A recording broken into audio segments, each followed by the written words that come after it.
I'm Annie Leonard with The Story of Stuff. Welcome to The Good Stuff, our podcast focused on solutions to the take, make, waste system. First, I just want to say thanks to the thousands of you who've listened to the first 2 episodes and shared them with your friends. We're really glad you like what we're doing. Please keep sharing. Today, we're going to talk with a new friend of mine. We were brought together by, of all things, a TV show. When we met, we both had our eyes opened. Me, by how hard she works to balance caring for her family and the demands of 2 family businesses, plus a consulting practice. She, by how many of the housekeeping choices she thought were cost-effective and time-saving were actually wasteful and expensive, and how they could affect others in her community. She's learned some new strategies and developed some simple new habits for managing her household that will prevent waste, save her money, and help the planet. You can too. So let's go.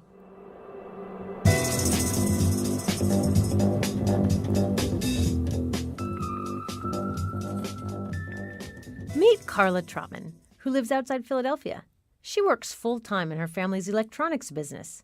She also runs Belly Button Boutique, an online retailer of products for new moms and moms-to-be, and consults with other companies on marketing through social media. She's got 2 boys, aged 5 and 3. Her husband commutes to his job as an attorney at an insurance company. To try to stay on top of things, she had ordered her entire family life around products that seemed to promise cheap convenience. Individual servings of juice boxes, yogurt in a tube, and instant oatmeal for the kids. Single servings of bottled water, even though her tap water is safe and healthy. Multiple rolls of paper towels for cleaning up spills without having to do laundry later. She had a special coffee maker that only took pre-measured plastic pods of coffee, which, of course, were not recyclable. Carla admits she's something of a clean freak, but she also wants to do the right thing for her family. She was aware of the need for a greener way of living. For instance, she saved all her plastic bags because she didn't feel quite right about throwing them away. If you remember the plastic bag monster from our first show, you should see all the bags she kept in her garage. And, like all of us, she also wanted to save money. That made her a perfect subject for ABC's new daytime talk show, The Revolution. They asked me to come on the show to talk about stuff and other tips for reducing waste in your daily life. And they wanted to hook me up with someone like Carla, who was open to change but didn't know where to start. Carla and I hit it off right away. We had a blast doing the show. A few weeks after it aired, I checked back with her to see what changes she's made and what's still to come. As soon as I met you, I have to say, I felt a very immediate connection with you. We had a lot in common, and I think the most important thing in our lives that we had in common is that we are both moms, and we're working moms. And I understand that one of the reasons that you started your business, Belly Button Boutique, is to help other moms manage the stress in our lives. Can you just tell me a little bit about that? Yeah, I was working full-time and I was pregnant, and I don't know how women can work and be pregnant. Sometimes it's just so uncomfortable. Well, why isn't there a store that's a one-stop shop for women who are pregnant and uncomfortable? And so I created it. So tell me about a typical day. I don't have a lot of time. In the morning, it's hectic, 2 young children running around, my husband. I'm getting dressed, he's feeding them or dressing them, and he's in the shower, and I'm doing something else with them. So it's just constantly running. Even when I pick them up and we get home, my children are in aftercare. We pick them up, we have to do dinner and homework and bath time and reading to them. So time to yourself is just not really there. It sounds like you're describing my house. Right. So tell me about some of the sort of convenient strategies that you came up with to make your day-to-day routine a little easier. Well, I usually feed my kids the same breakfast every day. For some reason, that's what they ask for, and I don't complain. So we do the single-serving oatmeal packets, mainly because they're simple. I just have them in a jar, and I just pull out the green one for the youngest and the purple one for the eldest, and add some soy milk and heat it up and call it a day. As far as lunches, we do drink boxes and snacks that we just grab, throw some chicken nuggets in a container, and they will heat them up at school. Given your already hectic day and the demands you were under, what did you think when you heard I was coming to your house? It's a shame, Annie, but I'm thinking this crunchy granola lady is going to come to my house and hate everything the way that we do it, and we're not going to be able to implement any of these things because our lives are just too complicated and too complex. So is that what it was like? Be honest. Not at all. You were the sweetest person. I mean, you came in, and it was almost like I had already met you before. And you were just like, don't worry about it. We're going to get you some really great ideas and tips that are going to get you started, and they're just going to save you money. Now, when you said saving money, I was like, okay, now my husband's going to love Annie.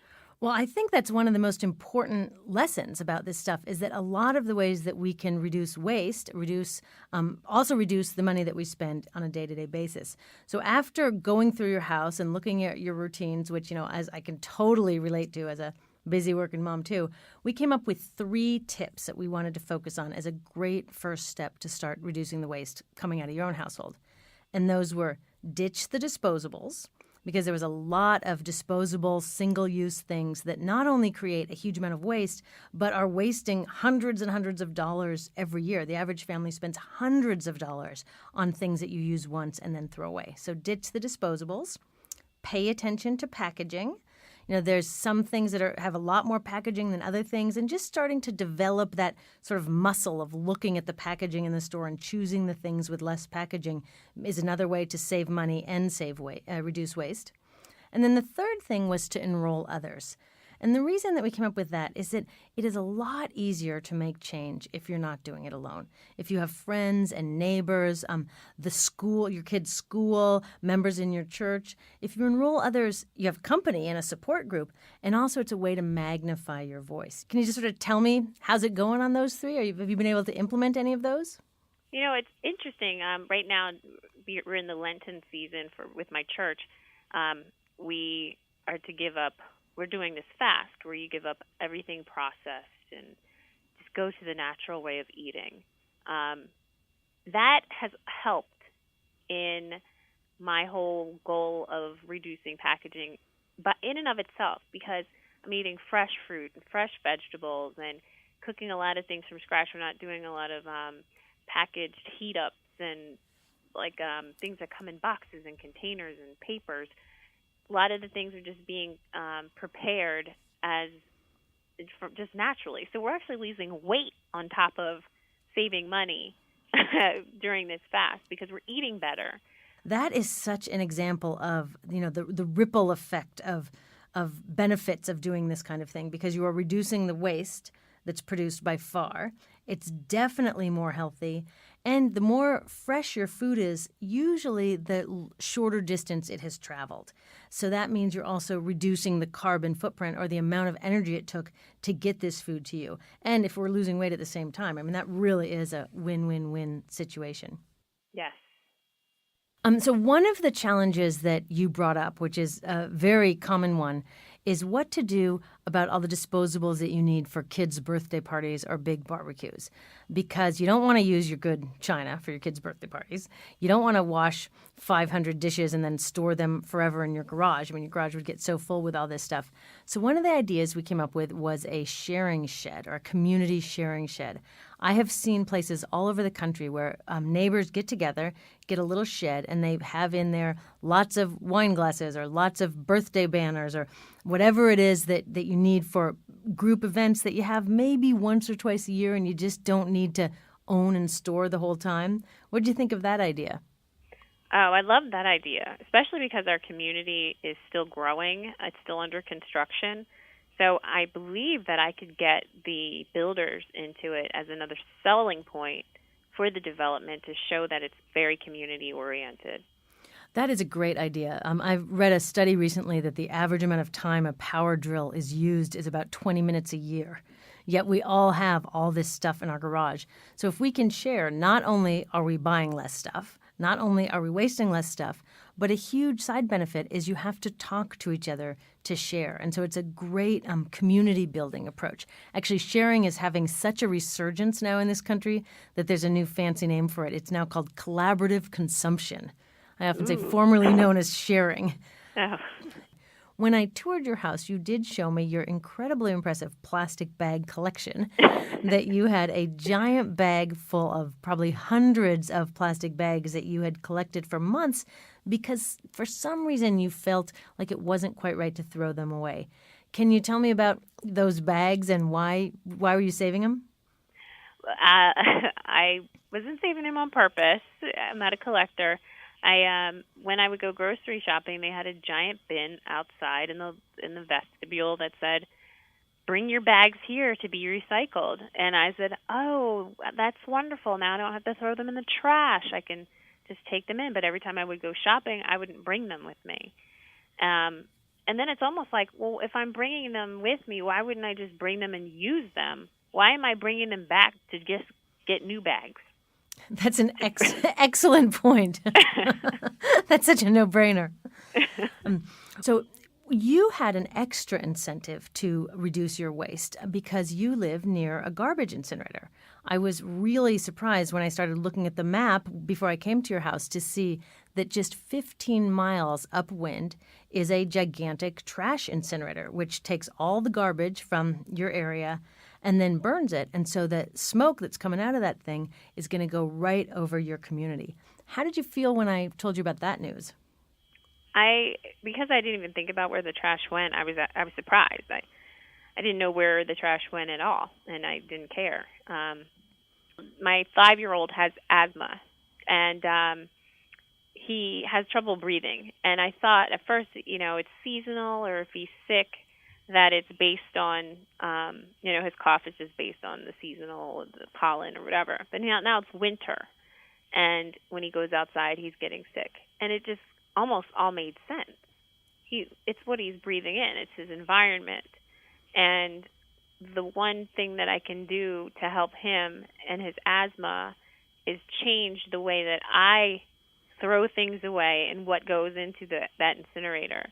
There's obviously lots of reasons that a kid can have asthma, but there's also very strong data that links incinerator emissions with a whole variety of health impacts. So one of the things that we have in common as moms is our absolute top priority is our kids. And in order to protect our kids, one of the things we need to do is just eliminate garbage incineration in this country and globally. It is just not a sensible way to get rid of our trash. I mean, if you imagine a whole bag of plastic bags and containers and bottles and all of this burning, it's just not something that we would want to be near. I honestly never thought about it or realized it. We don't see everything through to the point of after it's consumed, what happens to the waste, what happens to those boxes, and it's actually affecting us. But we don't want to see that part, and I didn't see it until you introduced it to me. And now do you see it everywhere? I see it everywhere, and it's crazy.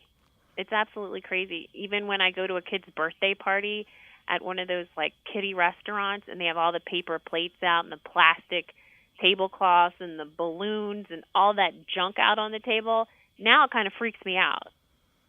So when I talked to you at the end of our visit about if you were going to adopt some of the new habits that I had suggested, your biggest hesitation was around time. Your biggest hesitation, I sensed, was losing some of the time-saving conveniences that you had.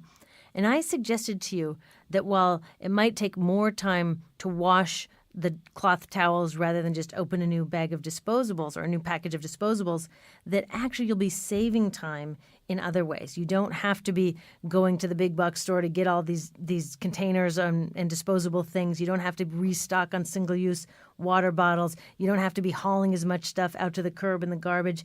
That even though it adds work in some ways, it simplifies your life in other ways. So I wanted to know, what's your experience been with that? Have you tried some of these reusables, and has it reduced time or has it added to the time pressure?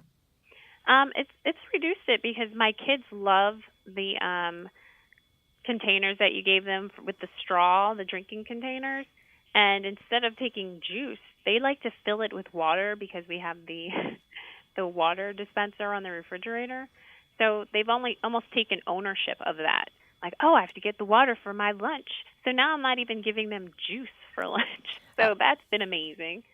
So when I visited your house, one of the things that you were doing was buying the single-serving bottled water because you were concerned about the water quality. And so I got the water quality reports from your municipality, and you are really lucky that you live in a municipality where the water quality reports are flawless, not a single environmental violation.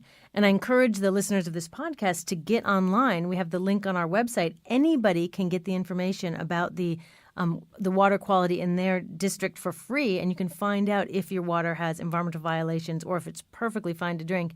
And if it's perfectly fine to drink that instead of buying single-serving bottles of water. Yes, I have my container on my desk right now that I filled from home this morning.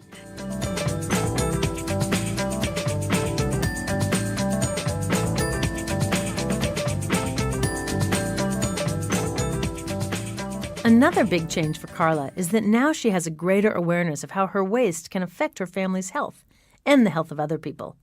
She was horrified to learn about the incinerator just 15 miles upwind from her neighborhood. Monica Wilson of Gaia, a network of groups promoting recycling in place of incineration, says that facility is run by Covanta, an incinerator company that is at the center of community battles all over the United States. This incinerator has racked up at least 75 violations in the years that it opened, and the state has fined it $171,000.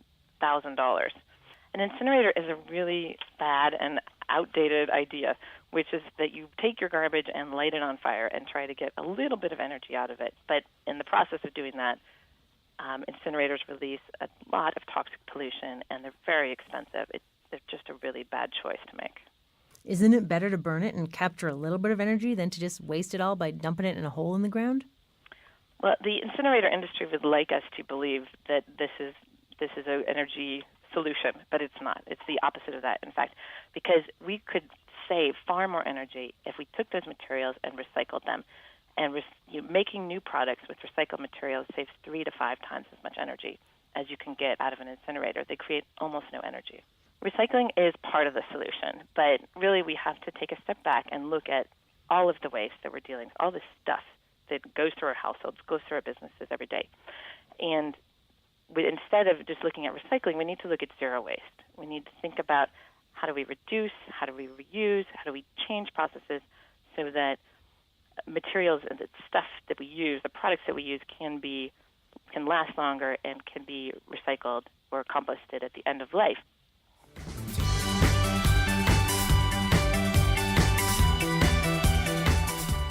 It was great to talk to Carla again. If you want to see the segment that we did for the TV show, it's on our homepage at storyofstuff.org. Carla's story is a powerful example of how increased awareness of waste and unsustainable practices in our personal lives can awaken us to the fact that some solutions aren't in our own hands. We need our neighbors, our community, and our society as a whole to work together for change. We also need companies that design and make the stuff that we use to get on board. It should be their job to figure out how to make the things we need to be safe, long-lasting, and easy to recycle. Now Carla's gotten started on making changes to her own life. She's started talking to her neighbors about sharing resources. And now she knows that some problems, like the unhealthy air pollution from toxic waste incinerators, go deeper than any one person can change alone.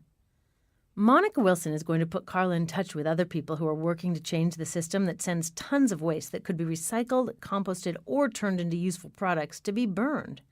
Getting involved in that campaign, or any other, is a way that Carla can move from being just a consumer to a citizen, from making change in her kitchen to making change in her community.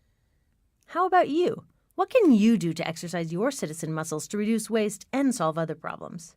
Share your ideas on our blog. We'd love to hear from you.